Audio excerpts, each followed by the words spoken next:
Hey, welcome to LEAP, the League of Emergent Architectural Practitioners. I'm Stephen Corliss, your host and owner of Corliss Architecture. This channel, we are looking at the workflows behind most of the work of Corliss Architecture. We're trying to give a more transparent look into what the architectural profession looks like in terms of the actual workflows and the processes, instead of most of the flashy stuff that you're used to seeing on social media.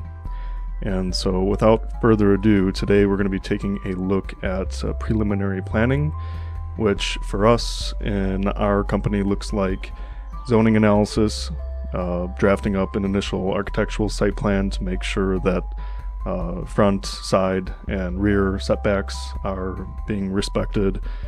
A lot of those initial services for clients, homeowners, contractors need to start with a preliminary planning phase. And what we've got to look at today, which I'll share my screen, is a series of homes actually that we've been commissioned to help with in Bellwood, which is a community west of Chicago, and a great community that's looking to infill a lot of the missing middle residential projects.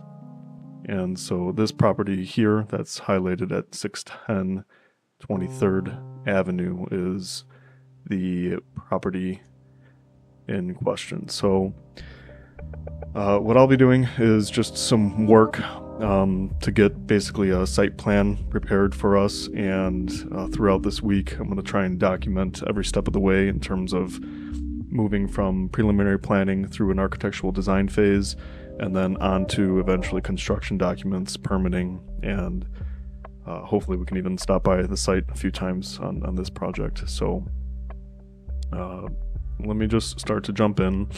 I thought it'd be helpful actually to share basically everything about our project in terms of even getting it started. So like I said, I'll just be working in the background here, and if you log on, if you got any questions, I'll check the chat and try to respond as soon as I see any questions come up.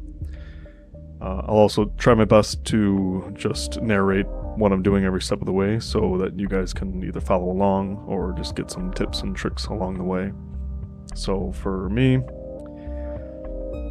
we've got a plat of survey, more or less. Here was a civil engineering plan, and so we're going to take this, we're going to export it out of the PDF form as a JPEG, and then bring it in and trace it over, since I don't have a CAD file in Revit. And there's other ways that I do this. Sometimes this looks like a vectorized file that I could convert, but most of the time for our purposes, it's just quicker to take the dimensions that are actually on here, that they have the measured and recorded, and the R. It's 40 feet, so I'll scale this up to 40 feet and just redraft the perimeter boundary. And I know most of these other artifacts of the site are going to be demolished, such as like this driveway piece coming in here. And like I said, I mean, during this episode, I'll be just kind of fact checking what we see on the plans versus what's here in reality. And so I do see that, at least on the Google Earth image, and I was by the site not long ago, it's got part of the driveway coming in on the site there. We do have a big tree to deal with. Then, you know, some kind of legacy sidewalk pieces there that are not going to work with our future design. So, but anyway, it'll be important to capture those on the initial site plan so we can flag them for demolition. And so let me jump back into exporting this guy. See if there's anything else of value that I should be exporting right now.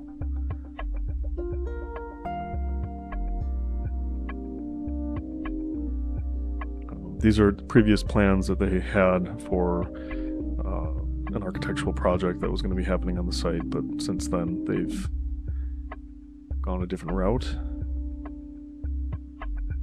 So I'm going to be taking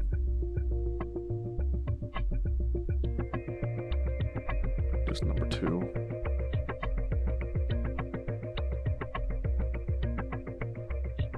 extract that, export it as an image, JPEG. And just realizing I gotta set up my folder structure here. So 600 pixels, that's okay. And just for reference, I'll do it as a vectorized export also, share some of the tools that I use that are online for that. I think AutoCAD has some tools like that also. So for right now, I'm dumping this in here. I'll just label it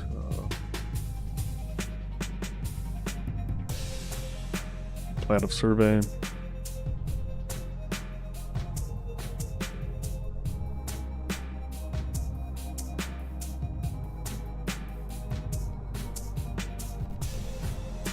Okay, it's telling me I gotta use a smaller resolution because it was too big.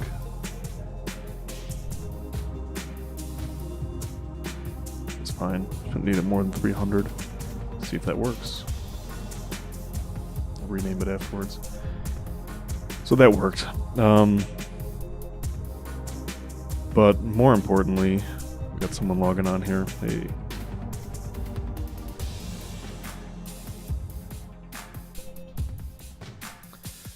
More importantly,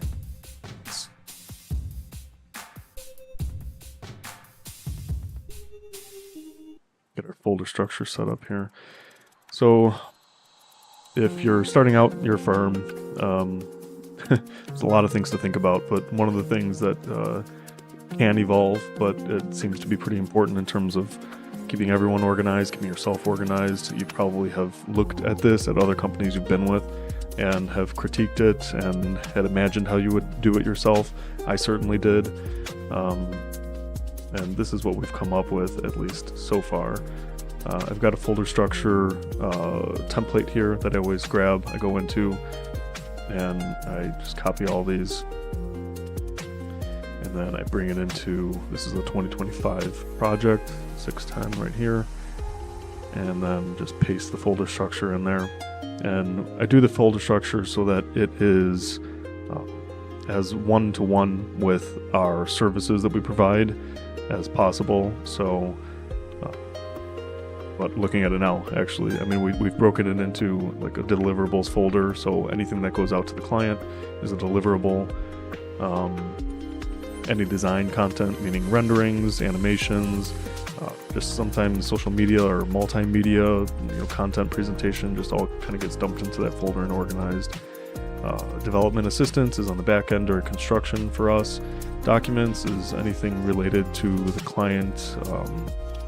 Permitting is in that folder. If there's consultations or anything of that nature, that goes in that folder. Billing is billing. Our contracts and invoices stay there. And all photos for the project get dumped in this photos folder. It didn't make sense for us to have a folder for photos in our preliminary planning folder, concept design folder, construction administration folder. So we just have one and we just label all of the dates so that you can go back to the existing conditions or to construction photos. So for me, this was a new project for us, at least that we're starting now, so just kind of cleaning this folder up. Got the engineering set, so that was something that was from our consultants, so I dumped that in the consultant folder. I have it open right now, of course, so we'll do that later.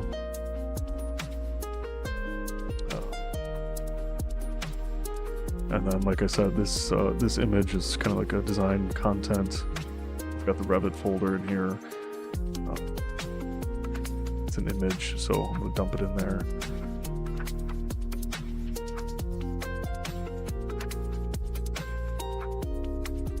And then what else was I looking at here? So for now, just so I can organize this, I'm going to close it all out. Nope, don't need to save it. Dump it in the consultation, the consultants. Make a new folder. Civil.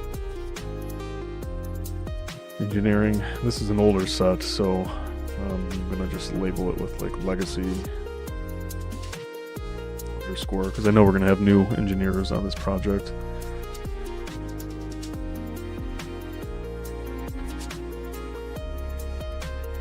Okay.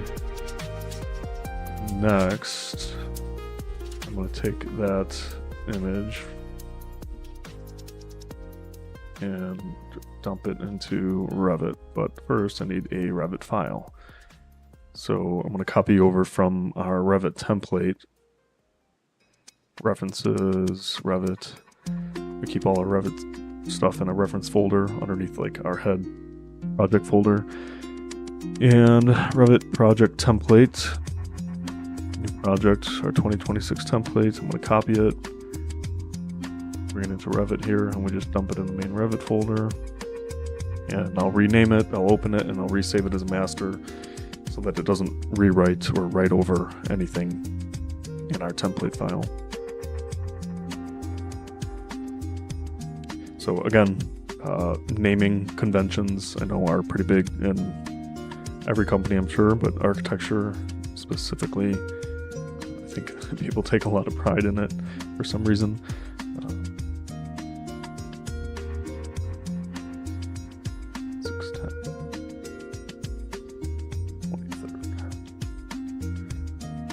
A lot of the times, especially for projects that are not for specific like homeowners or clients, this is more for the government. We'll just use the street address or the village, so that really helps. Other times, if it is for a homeowner, we use like their last name, and if it's an addition or new construction, it'll like kind of follow that naming convention. But when I started the company, I didn't imagine we'd have any more than 1,000 projects a year, and we haven't come close to that yet. We've almost hit the 100 projects per year mark. So I just went with the year, and then a 3-digit allotment for the project number can go up to 999, and then I just throw like a little description there for the naming convention we just talked about. So for this, I've got Revit open here. Just always makes sense to kind of navigate to the project from the folder so that I can save it here again. So 2025, 610. When I click on it, I'm going to save it in my Revit folder by right-clicking, add current folder. Drag that down, 2025, 50, so that's going to be right there. And then I can open up Revit file.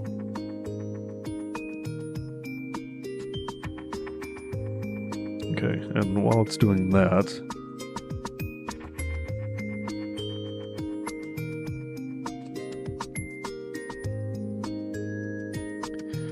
it's opening up. I'm just going to make sure we navigate back over to, we don't need this anymore. Our images, this is where I've got this export.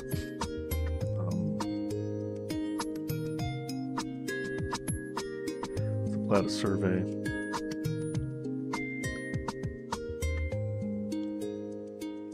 Legacy.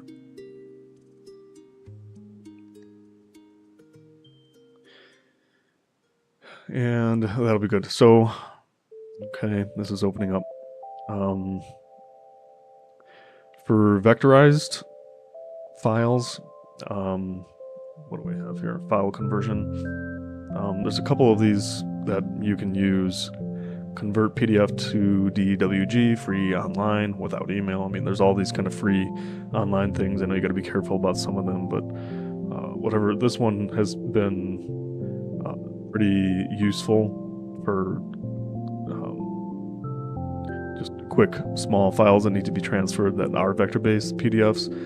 So whatever this is, investinTech.com, not sponsor or anything by any stretch of the imagination, just something I found that I have used in the past. And for your own reference, if you're kind of hunting around for stuff like that. Again, I think AutoCAD by now at least should have some sort of converter. And I know there's Autodesk viewer online, but I haven't been able to export from the viewer to actually be able to use like a PDF's vector information. So either way, this is our splash page. I'm going to go to, in our template, we've got basically all the drawings set up that need to be set up for our residential projects already. So I'm able to just jump into the site plan. These are all just kind of artifacts of the site plan that we typically use. So I'm just going to turn off our groundwork and our trees for now. And usually in the site plan, we will not show elevation tags or grid lines. That information will just come up on the floor plans, but sometimes it's helpful just to get those things kind of aligned in this view, and then we can hide them as we move on to the floor plans. So I'm just going to drag and drop this in here, uncrop, and like I said, we'll get this situated. So smaller projects like this, don't use like the true Project North tools too often. It just gets very confusing between having to navigate plans or drawings that are oriented true north to the ones that are not. I like to just pull everything in as Project North for smaller projects like this, and just rectify everything north. So like I said we would do, I got 40 feet here measured and recorded, so I can just draw a line that's 40 feet. And for our purposes, this is going to be, close enough for an architectural site plan. And the thing I love actually about Revit is that it does work on the decimals. So if you type in the 121.99, it's going to give you like the actual foot dimension there. And then we're another 40 here. And then I know like this one is a little shorter, right? So we've got a missing angle here that is not shown. So we'll actually want to start back over at the opposite end here and draw this one up. 122.01, and then right. Yeah.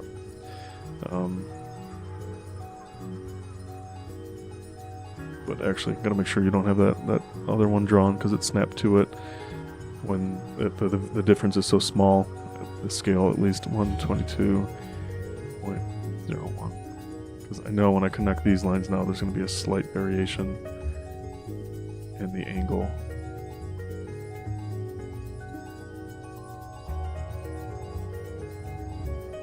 Oh, 22 is above. Okay, so we're at a difference of 0.02, which is how much?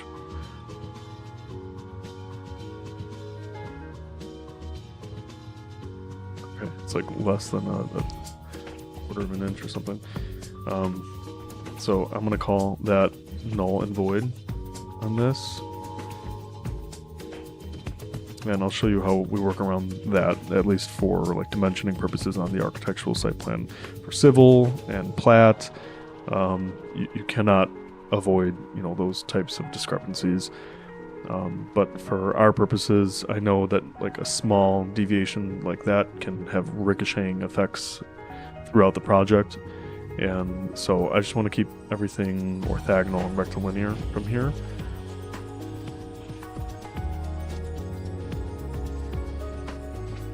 So now I'm going to scale this. So we're going to rotate it first.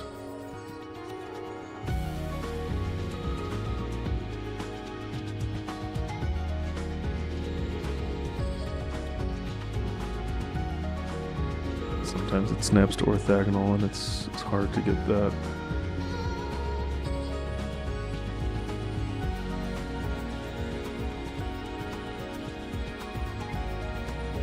So I'm just going to manually rotate it. Try 1.5 degrees, 1.75. Yeah, it's about 1.75. Scale it again here. Scale it for the first time.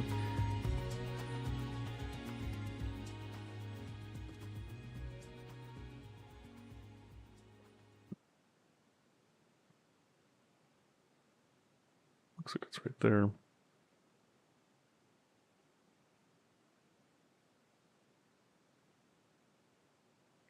Okay, so I'm gonna make these way more prominent in our view for now.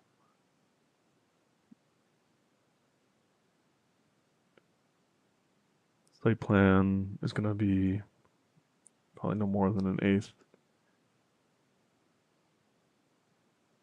And I can already check that on the sheet that I have set up for that. So let's close.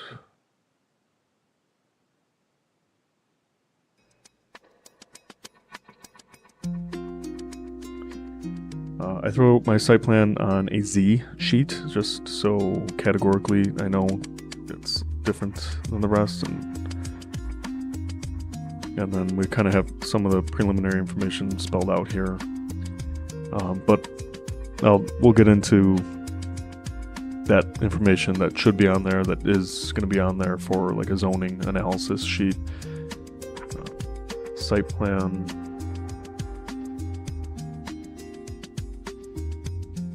Scaled, and so here's how it's coming in, and I got that dashed line there that is our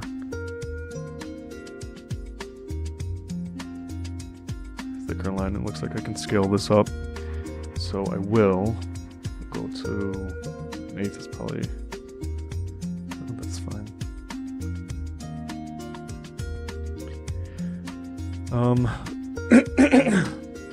That's pretty good. I do want to keep the streetway and the public alleyway on there. Let's see if we go to 3/16. 3/16 barely fits the house. Okay, so we're just going to keep it at the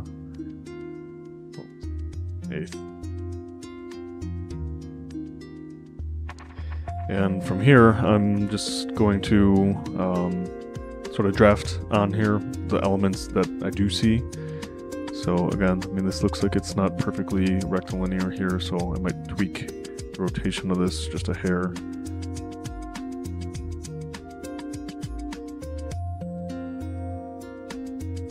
Go like another 1/2 degree.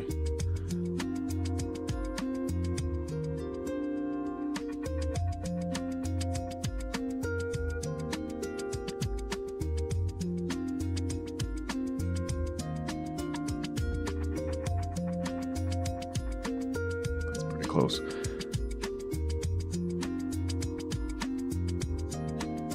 Okay. So it could be tricky to see zooming in and out. Excuse me. Just kind of something you have to bear with while you're tracing things like this.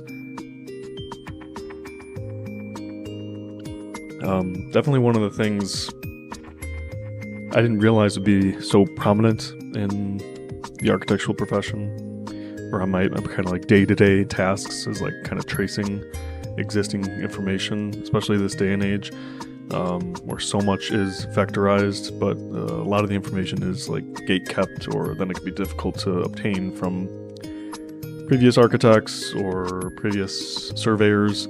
So in architecture, if you're a young aspiring architect, you will find yourself tracing a lot. So if you're good at drawing and tracing, that's good. Especially, you know, like seeing through objects like this and kind of deciphering information like that. So I just want to make sure this is scaled as good as it can be before I start tracing. So I can go like another hair up.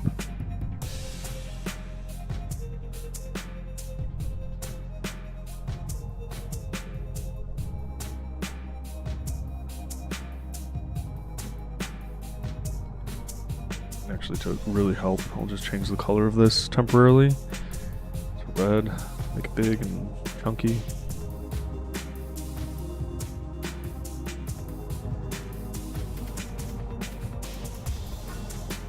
It looks like I've got it, not much, but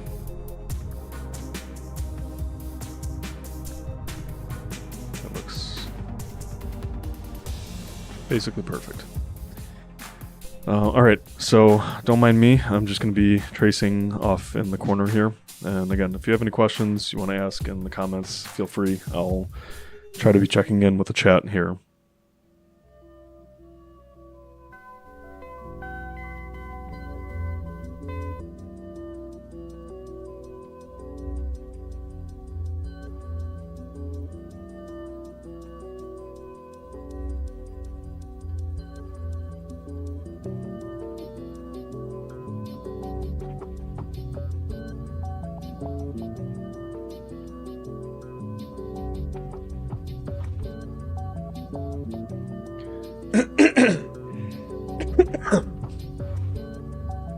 So, knowing this project is going to want to use like minimal resources here, we do have street side access. We are going to want to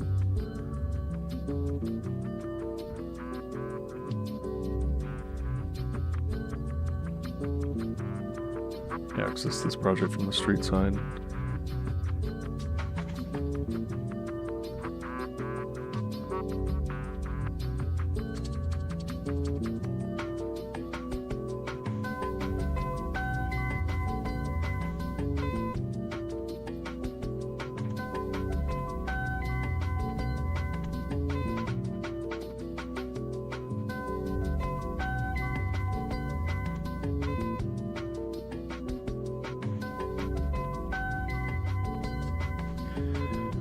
Okay, I'm just taking a look at something really quick here.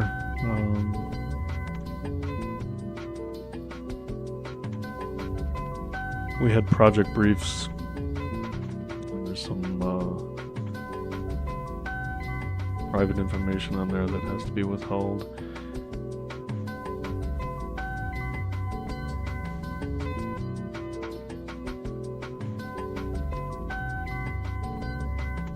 But every project we starts with like a consultation that captures all the program and everything like that. And that's really helpful to kind of go back to projects that you've started or had a conversation with a few weeks back.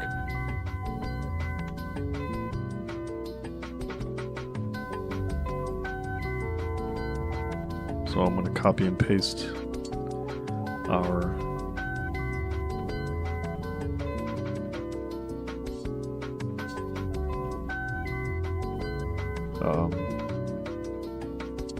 program here into a new file.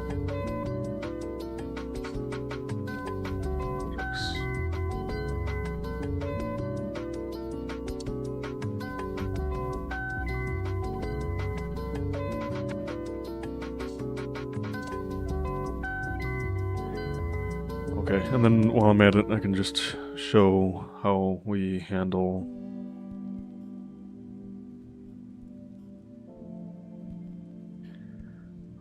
we duplicate everything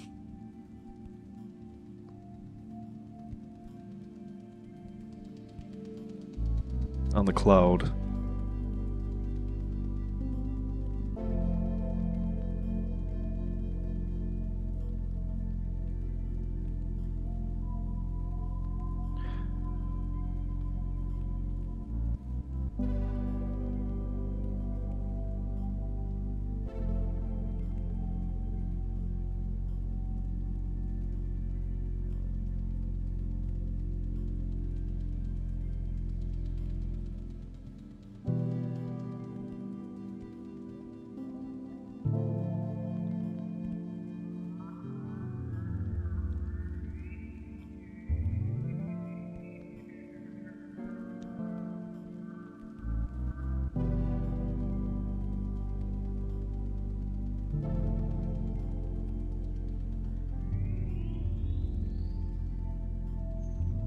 Okay. So it's a 2025 project. I'm just going into some of our folders to dump some information here.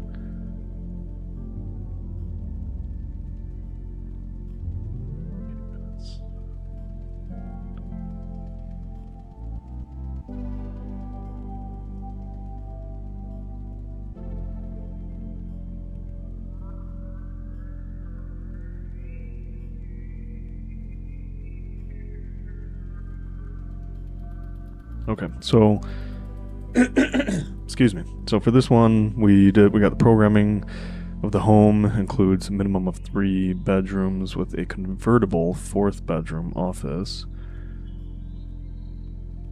So I am going to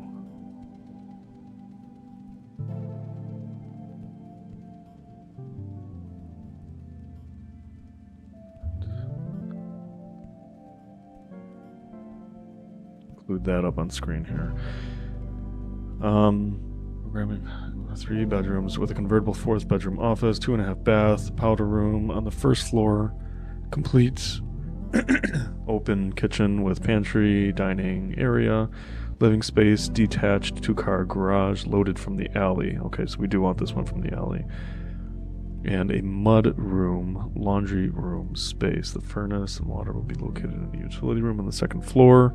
Construction type is traditional wood frame, slab on grade, with an aesthetic that balances traditional and modern. Okay. So that sort of tells me what I needed to know about that alley access. So we are actually going to be closing that access off and providing a detached garage. Detached 2-car garage loaded from the alley access. Okay. And then this one actually had mudroom, laundry space loaded from the alley. Laundry space. Furnace and water heater. Okay. So this one has a detached 2-car garage. So we know, like, it's actually good to like start planning for that immediately.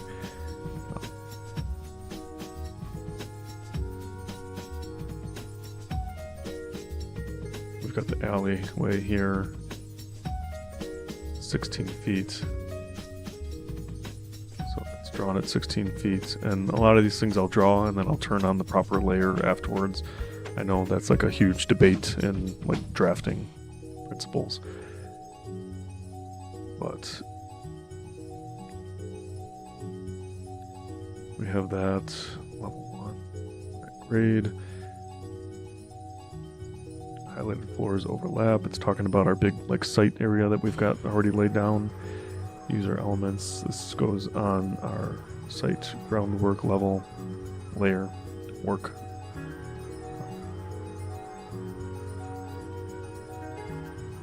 Work set. So I just remembered we didn't save this off. We're going to save.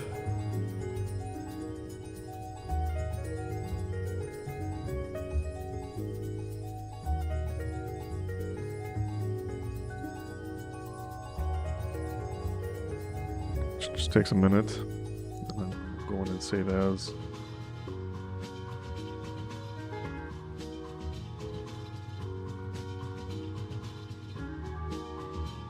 Options, make central file, okay, save.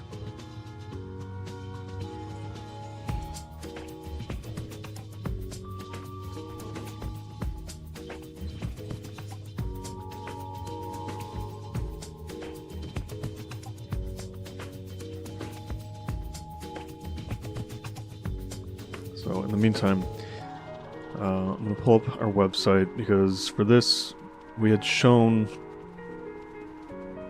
the members of the community a couple precedent projects that we had that we were going to pursue for this.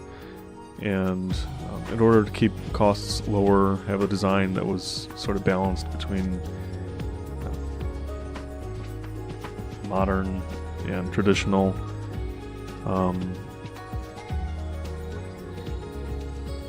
We showed them a couple of these options. Just want to make sure I'm sharing it on my screen. Looks like I am. And obviously some of these are not in the range of like missing middle income, but some of the smaller homes that we have done are.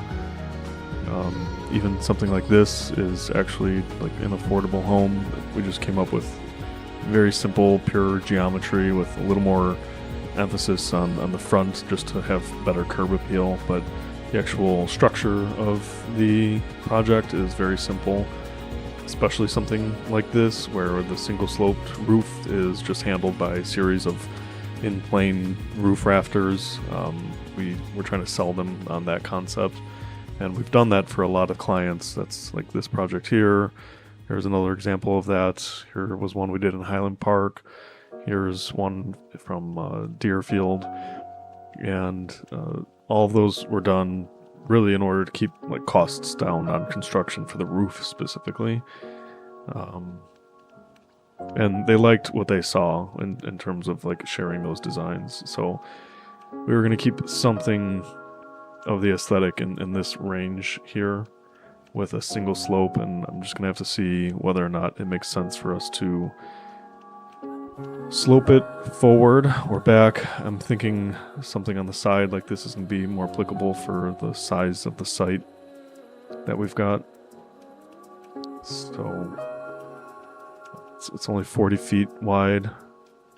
Or I say only, but I mean, a typical Chicago lot is 25 feet. So we do have some space here, but when we start laying out the floor plan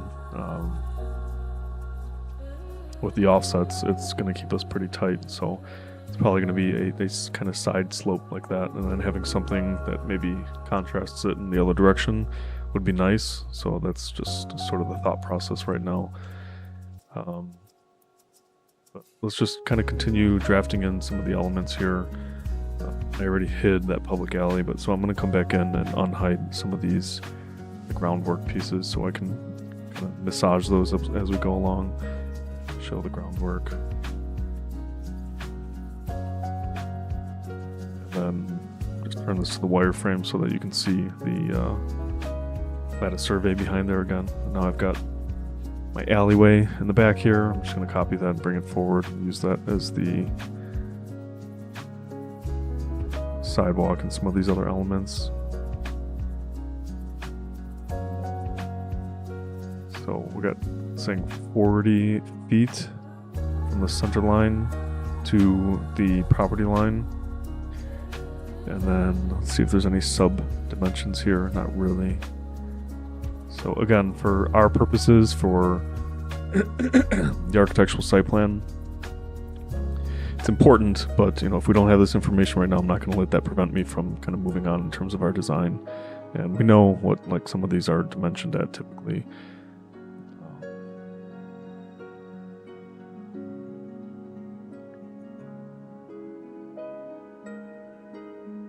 So that looks like it's a foot off that, and then this is typically 5 feet, so I'm just going to plug that in at 5, and that's going to be our sidewalk piece. And I've actually got a sidewalk floor type sidewalk 5-foot grid.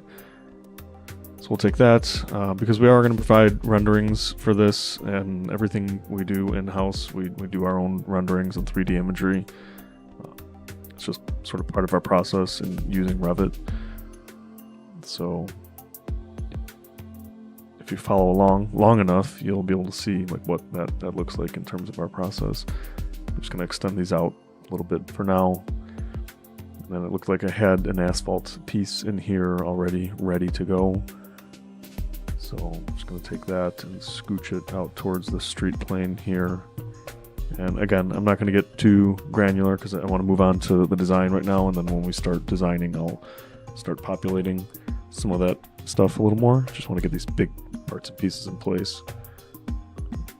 This is bothering me, so I'm just going to justify that sidewalk piece. Okay, so that's good enough for now, just to have some of our major elements placed. And now I'm going to dig into the ordinance so that we can mark off our setbacks, and yeah, any of the guidelines for our detached garage and building height and FAR and all that fun stuff.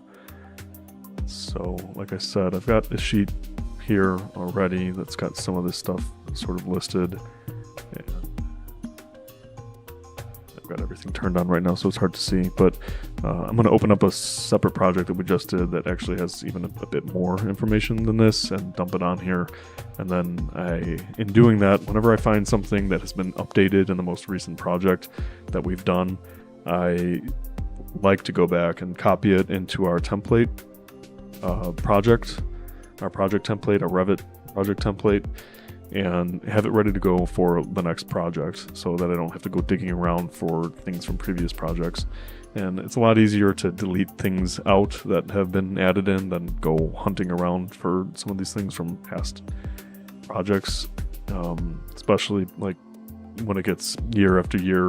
It can get confusing. So I'm just remembering now anyway that let's just save this off, close this, sync, and then we'll open it back up as a local file. Even though I work on my own right now, I do share the file sometimes, and I've just gotten into the habit of saving it off as a master and working from a local. So yeah, there's that.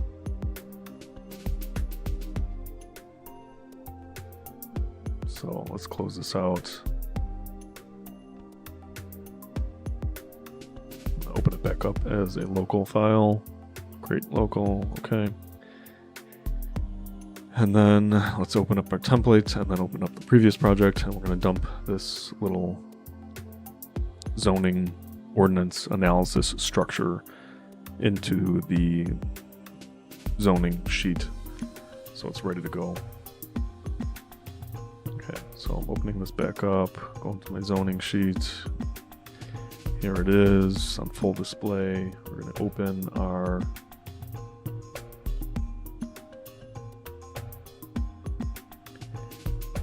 project, Revit project templates, 2026. You're ready to go.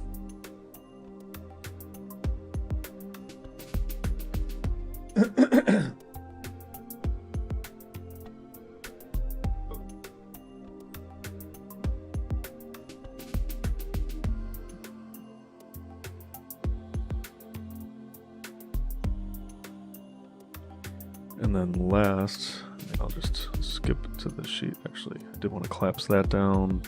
Zoning. So here's what I've got on the zoning sheet, like already set to go.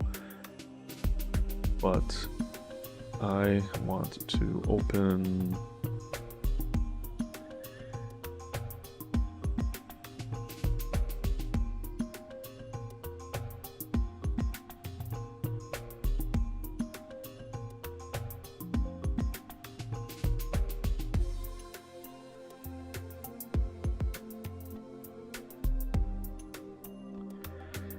open this up, copy and paste it in there so I could just have it listed on the sheet so I can go through and just find the different elements that I want to know specifically about the Bellwood zoning ordinance and keep it on that sheet.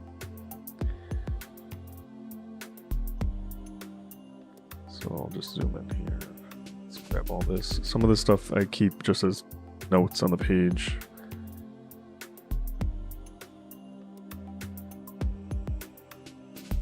This was. Paste, align to current view. Doesn't really matter because I don't know what these projects are going to look like.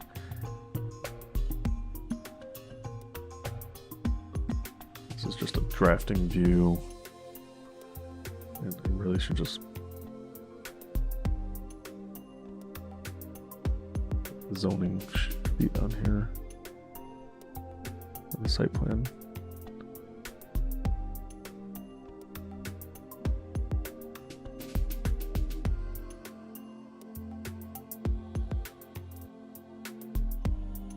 Scale it to 1/8.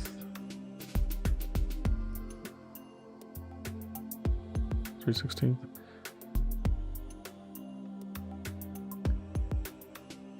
Work sets. I'm going to turn off the groundwork so whenever I open this I don't have to deal with that. Hide the trees. Okay.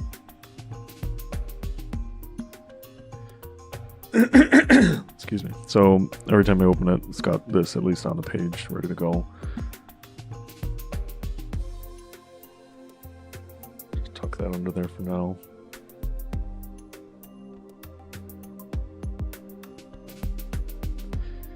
A lot of the municipalities we've worked in, they are pretty stringent about tree information, so that's usually a part of like the architectural scope. Not always, but usually they will want to see like a diagram or something that has tree protection on it and a tree inventory. So we've got a spreadsheet that kind of links to that I can automatically update. So that's in there for now on our new template. So bear with me. Copy this information and put it on our current plan now. Align to current view. So it's off there in the corner. And now we can get into the specific zoning information here.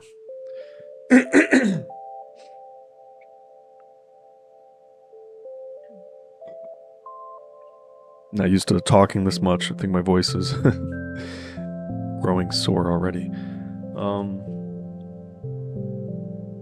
Okay, so we've got our address here, 610 23rd Avenue. First thing to do is go onto the zoning map. And you can type in like any of the town.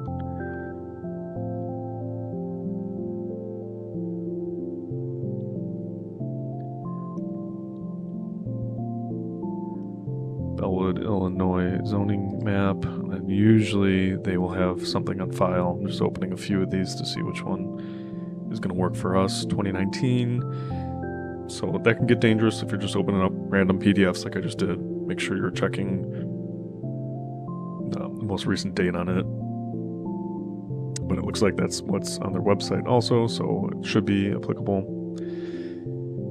And then the task, if they don't have like an online browser, some municipalities or counties have like county maps that you can just plug in the address and it'll bring you right to the property, which is great. It'll give you all the information about it. For these that don't, you just have to know where you're looking. And so for that, it will orient this Google map north. Find the main cross streets. We got 25th and Washington, some other ones. Looking for some kind of big benchmarks here. We've got Madison that turns into Maywood. So Washington and 25th seems to be a pretty prominent one. I can zoom in here. We got Washington right here. And here's 25th. So we are right here, 610. So yeah, very important to look at these because you can see there is a difference in the property sizes and how they've been zoned over the years. So we're at 610 3rd Avenue, and that's like this lime green color. So referencing that, we are R3, limited general residential. So everything we look up in the zoning ordinance now is gonna have to refer to like this nomenclature for the ordinance rules, setbacks, everything. Limited general residential. It's not saving here.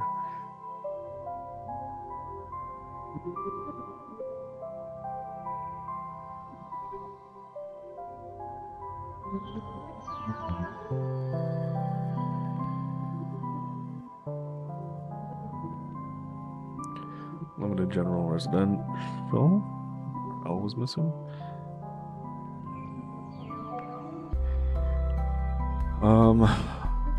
Some of this information, again, it's like holdover, so you got to make sure you go in and adjust it all. Like this, for instance, is a holdover from an existing building type, so everything's going to be proposed on this. So I know I can lose anything that makes reference to existing, and that can get challenging for like drawing sets that have a lot of holdover information from previous projects. I've seen or caught things that have even been like permitted that the reviewers won't catch and make reference to existing conditions where it is a new construction. It happens.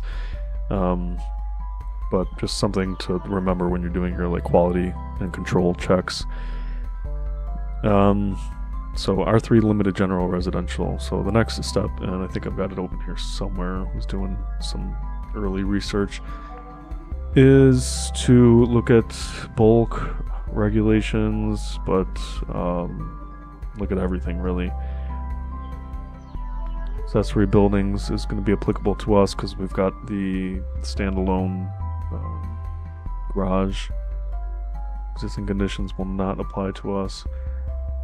But so It's all right here.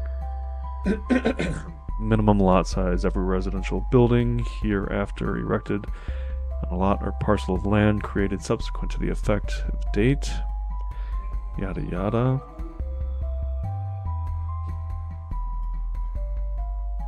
Okay. So that's just saying that the lot size needs to comply with the zoning that they've dictated.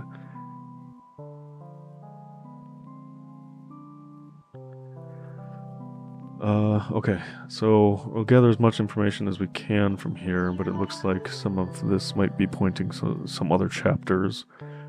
So from here, specifically for the accessory building, time of construction, I mean, these are just like rules and regulations. Height of accessory buildings, no detached accessory building or structure shall exceed the height of the principal structure, so that shouldn't be a problem, with the exception of buildings or structures accessory to the residential buildings, in which the case maximum height shall be 30 feet.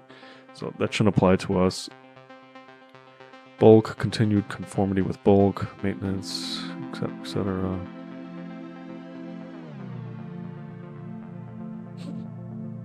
Divisions of zoning, required yards, existing buildings, no yards.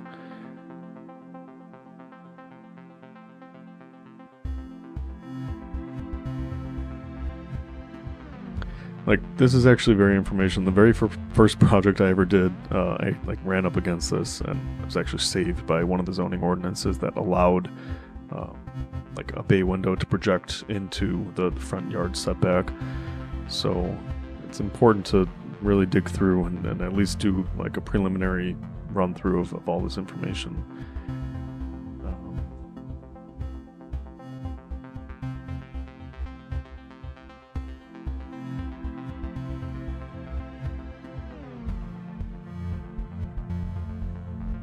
Okay, so how they do it here is they specifically break out an entire chapter for the R3, which is great. Sometimes they like bulk group the regulations under a general requirement or the bulk regulations requirements. You have to hunt it down in each chapter. So before I get too ahead of myself, let's just make sure that that's the case. It's like 156.043.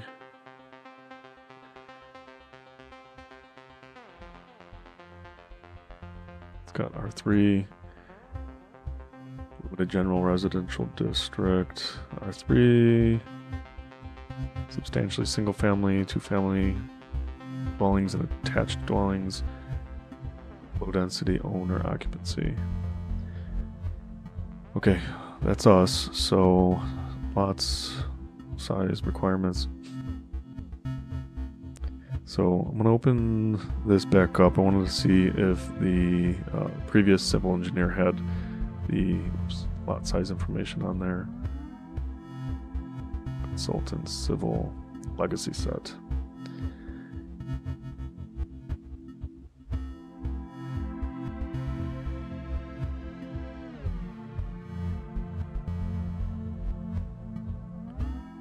Again, sometimes it can be hard to find this information. I mean, more or less, it's going to be like the 40 times 122, and I know we're going to be in the ballpark, but if there's a specific number we want to use, that's going to be paramount here.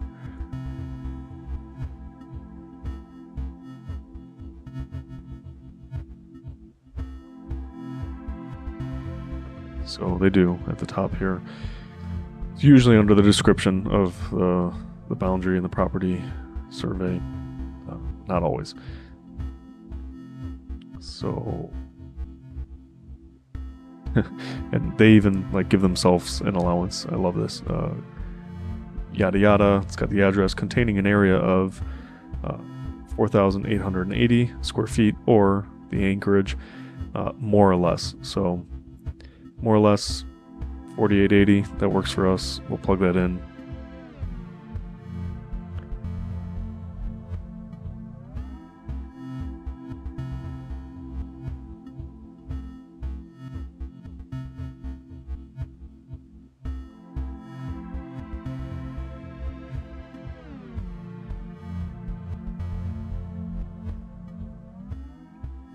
gonna hide our groundwork again.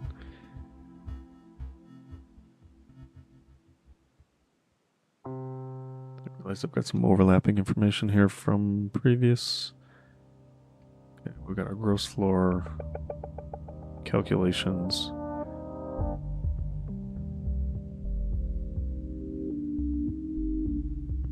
So I'm going to add something in here that just has lot size, building classification.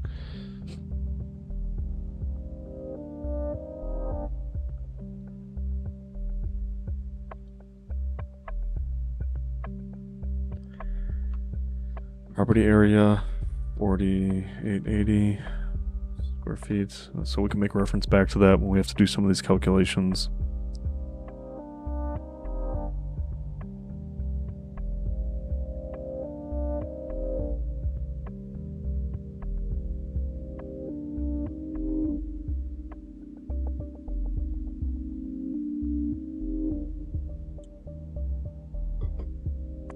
So, because it is one of these zoning uses that allows for some of these different variations, you gotta make sure you're looking at the right one. So we're a single family detached, and we've got a minimum lot width of 40 feet. Minimum lot area is 5,000. So we knew that that's going to be a variance that we are going to have to apply for. But I'm going to proceed in using like our actual area, square footage, lot area. Oh, sorry about that.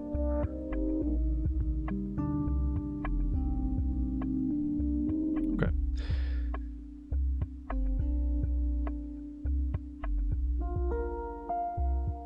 But I'm going to mark that down. 5,040 is the minimum. 5,000 square feet minimum lot area.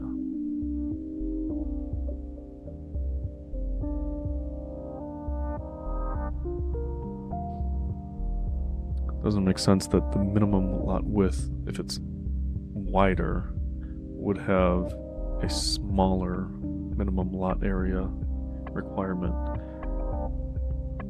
But it does. Minimum lot width 40.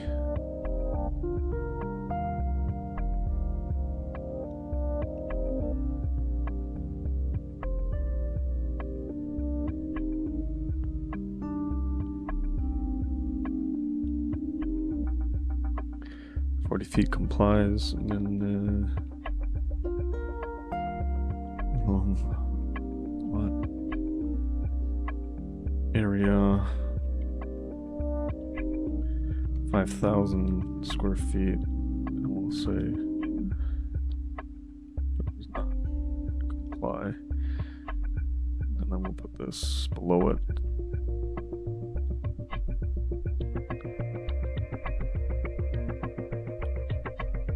Actual property area, call it lot area, so all the terminology is consistent, is 4,880, so we're shy.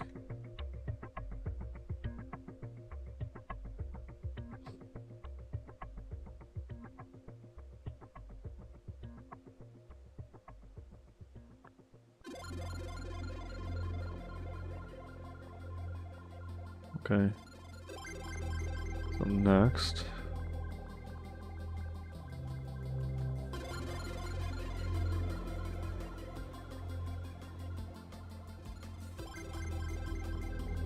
that doesn't apply to us. Accessory uses, yard requirements. Okay, so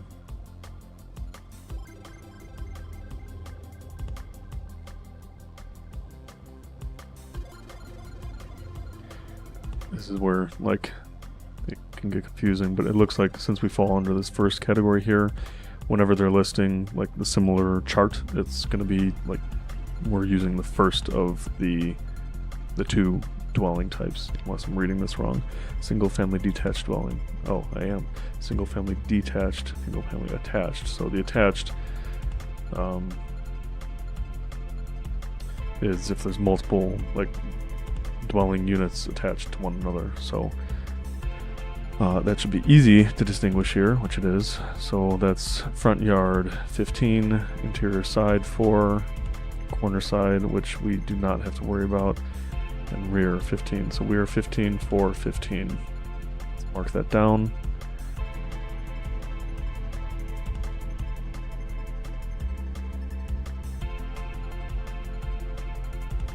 Feet minimum side yard, or guessing that's each. Minimum rear 15, and that's going to be different for the garage structure.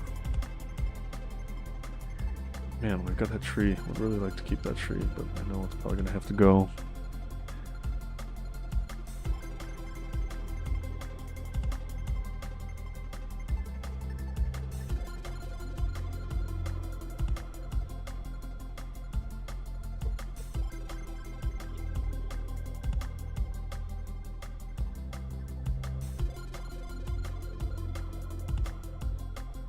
Okay.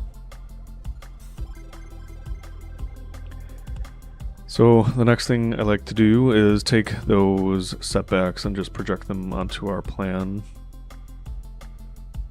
So we'll do, yes, save, always save. It's always a good idea. Thank you for the reminder. Okay, so 15 feet, we're going to copy in the front and in the back. And then 4 from the sides.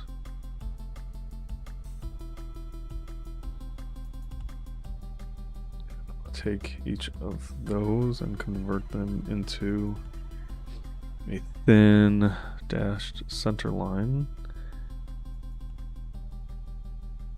Override element, halftone. Okay.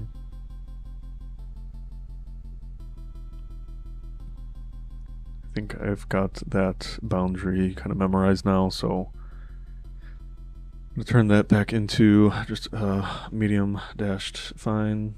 Or go up to bold dashed.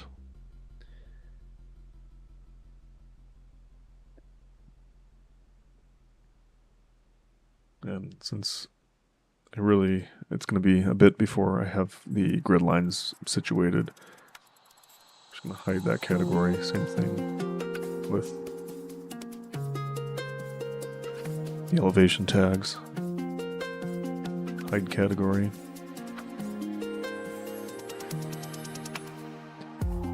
Okay, so saw that these didn't get extended. I'm going to extend those out.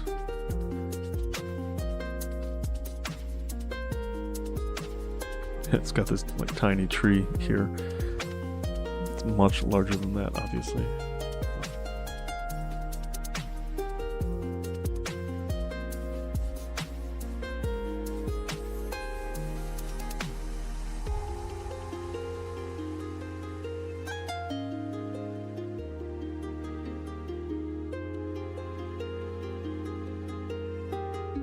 Pretty green. I knew I had something in here. So that works. So very simple to start out, but very critical, all of this information, and we haven't even gotten into some of the more bulk regulations that we're going to have to know. But I had mentioned, if you're still tuned in, or if you were tuned in at the time, getting these to specify like the exact number on the Plata survey or civil drawings, you can override it, and you can say, make a comment like refer to civil or refer to Plata survey, and that allows you to sort of overwrite the dimension on there. Like this is 121.99, so we would, let's see how we can override this. 121.99. Refer to civil. Apply. Okay. So if you don't put like extra terminology in there, like I guess I'll just show the copy. So exclude that, and you try and apply that, it'll tell you, that can be deceptive, so it doesn't really allow it. But when you add some terminology, it understands that you're trying to make reference to something else, or at least that's my assumption of it, and so it allows it. That's what you have to do, and just make sure that you're double checking that that's what those actual numbers are. So 121.99, that's correct for that. These front and back dimensions were measured and recorded as 40, so those should be fine. So just leave as is. And then this one, similarly to this north line, was clocking in at 122.01. So do the same thing here, replace with text. 122.01 feet, space, refer to civil. Okay.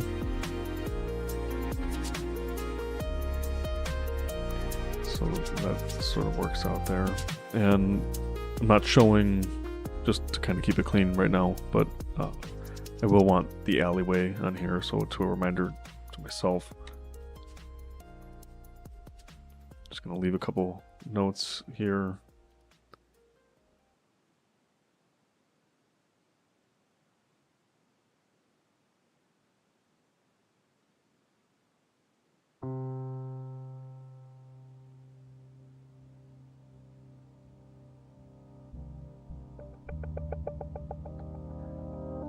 Third Avenue.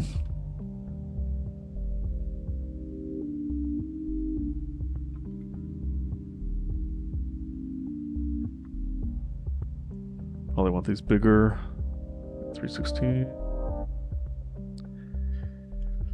Quarter inch.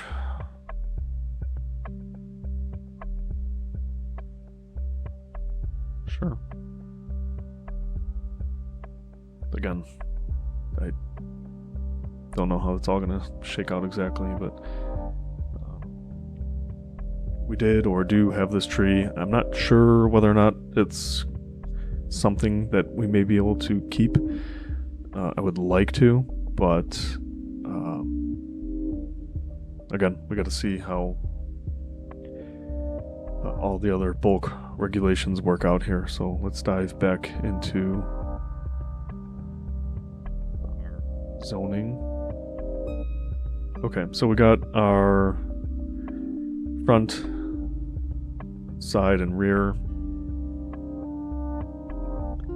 For our detached structure, we're still going to have to dig in about our garage, and then none of these asterisks apply to us. We don't have conditional uses. Yard requirements, again, it's not us. Accessory uses, except as indicated below, the yard requirements of the principal structure shall apply to their accessory buildings. Front is 15. Interior side is still 4. Corner we don't have to deal with, and then the rear is 3. So that's interesting because, I mean, you might see, we're at 610 here, and we might see some older properties that look like they're right up against the property line. For instance, this one here. But you zoom into what looks like maybe some newer properties, or at least the concrete there looks newer. And that seems to be respecting this property line here. So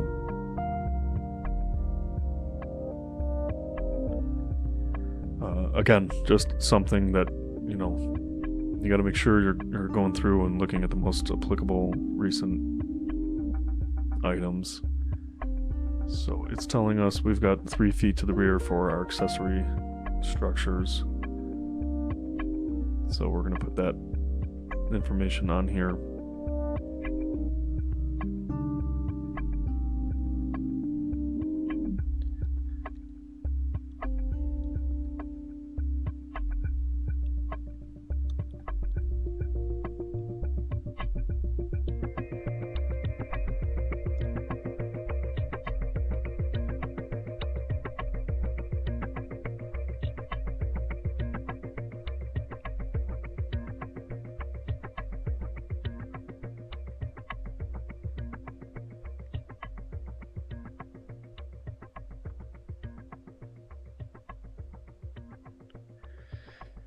Okay. And then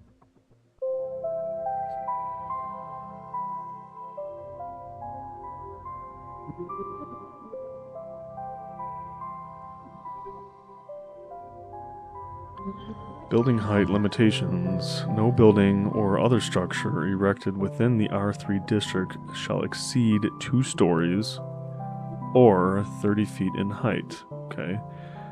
Unless specifically authorized. So we're not going to get into that. It looks like that's the last bit of information here for us. And so we should have all the information we need, at least for the zoning setbacks. And then we're going to want to get into like the bulk FAR, floor area ratios, coverage, those items. So I'm just going to copy this in for building height.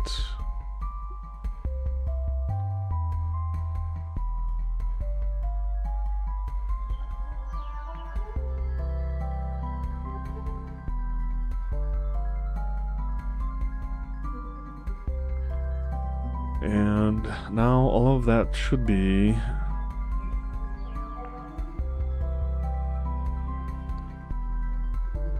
applicable. I'm just going to draw a line through some of this because we didn't do it yet. Just to remind myself that it is not up to date.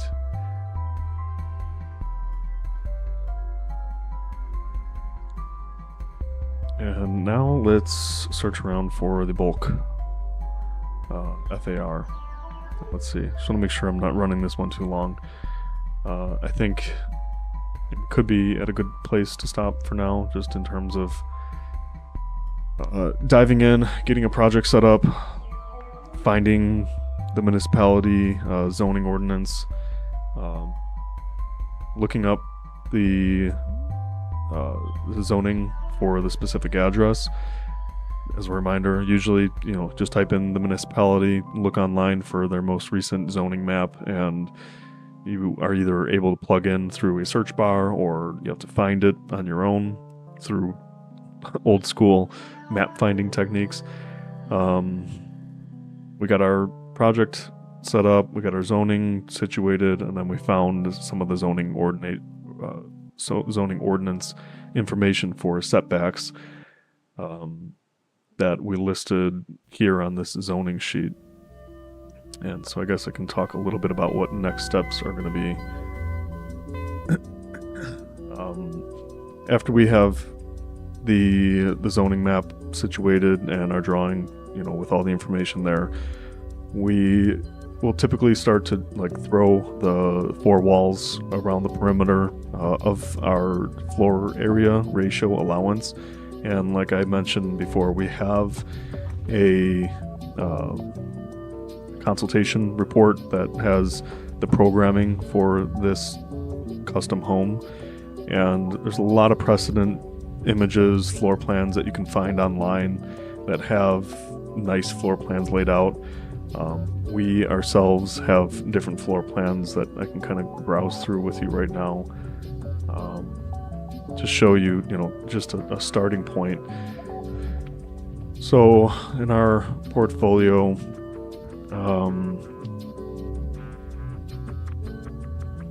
let's go see if we even I have another project on here that I can pull up. But something like this, it was a decent sized home that I think would probably fit on this lot really well. Now, in this new lot that we're going to be doing, it's going to have a detached garage that's going to be accessible from the alleyway, and that's fine. I mean, in a number of situations, we've done plans where we've adapted garage locations and moved them. And like I started saying, there's a lot of plans online that you can find as a template, or sometimes clients will come to you with a plan that they've either purchased online and have said, make this work.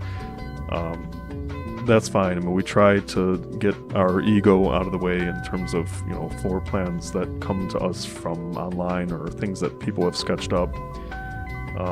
we take them, right, and then we take ownership of them to make them laid out as best possible. A lot of what we do in-house is try to rectify and justify like the most cost-effective method for constructing some of these homes.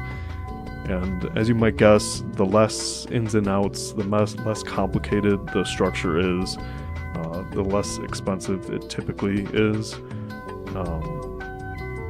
But obviously that's not always the case. So there's some tips and tricks that we've started to share with our clients and with the contractors we work with that help to simplify construction. And the single slope roof is one of the modern tricks to save on roofing costs and lumber costs.